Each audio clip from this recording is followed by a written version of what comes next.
JPMorgan bought almost all of First Republic's assets after that bank fell. Now, rewind a little bit. Remember this banking crisis that the U.S. financial system was going through? Spooked a lot of people. We saw Silicon Valley Bank fail. We saw Signature Bank be taken over by regulators. Now we're seeing something similar from First Republic, which also found itself in dire straits after the Fed rapidly raised interest rates, and they had a bunch of bad stuff on their books. So we're going to talk about this. Jamie Dimon says, hey, this chapter of the banking crisis is over. We've stepped in. We've got this thing. We've got it under control. Don't worry, everybody. But I don't know. I don't know if everybody is fully on that page just yet. There could be more shoes to fall. But Jamie Dimon says, no, there's only so many banks, maybe 3, that we're doing this shady business, and we're going to be A-okay. So anyway, I'm going to toss this straight to Jen.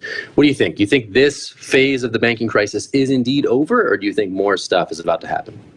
No, imagine I said, yes, I think it's over. I think the two of you would just lambast me. It's worrying that Jamie Dimon is saying, this is all over. It's all under control now with no other information to back that statement up. When I was reading this story, I just thought about, how we're calling for more proof of reserves, more transparency when it comes to crypto and crypto exchanges. And it's becoming more and more prevalent that we should be calling for the same thing in the traditional financial sector. I think that the banks and customers would really benefit from this. Wendy, I'm gonna toss it off to you. I have more thoughts, but I saw you making. There we go. We have the tinfoil crown back. Wendy, what do you think is happening, and what's going to happen next?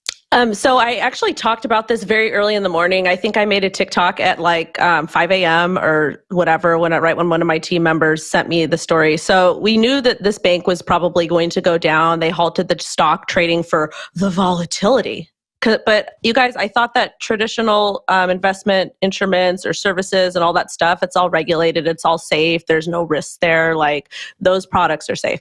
Anyways, I want to say the stock dropped 18 or 30% one day, they halted trading, and then now JPMorgan, of course, is picking it up. JPMorgan is a big heavy hitter in the banking industry. So what I'm seeing is happening, I'm seeing a monopolization of the industry, which is very bad. We don't want a monopoly. The reason why we don't want a monopoly is because when you have a monopoly, that means less competition.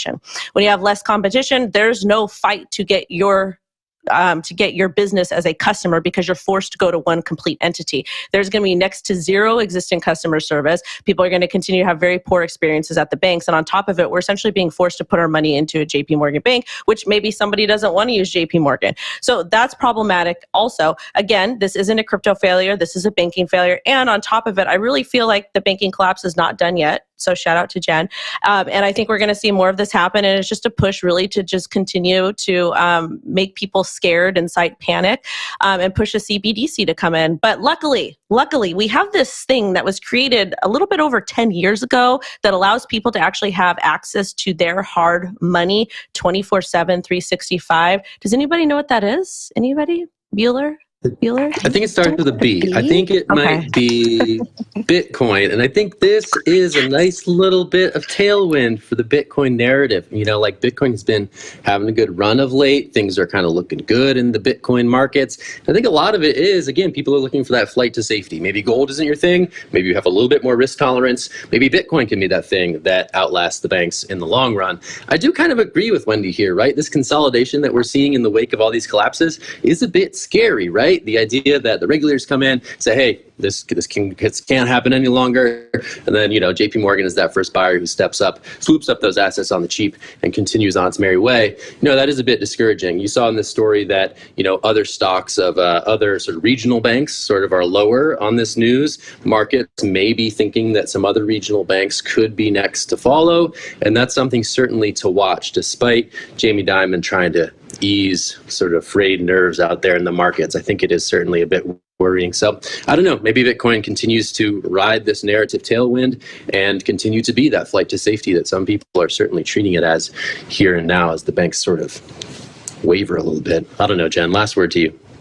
Yeah, we're going to talk about it a little later in the show, but Balaji Srinivasan said that he's expecting a black swan event to hit the economy. And I, when I read all of these opinions and I see what's happening in the banking sector and I think about Bitcoin, it still is a really sad and dire situation, right? There's a lot of people out there who are suffering because of inflation, who are living paycheck to paycheck, who are trying to make ends meet. And Bitcoin might not necessarily be the solution to those people. It's still very volatile. The regulators are attacking on and off ramps. And so I just, I read these stories and just have to take a deep sigh because I don't feel like we're going to get out of this anytime soon. Zach? Fed meeting later this week, also one to watch in terms of what happens to interest rates. So keep an eye on that for some major macroeconomic market moves.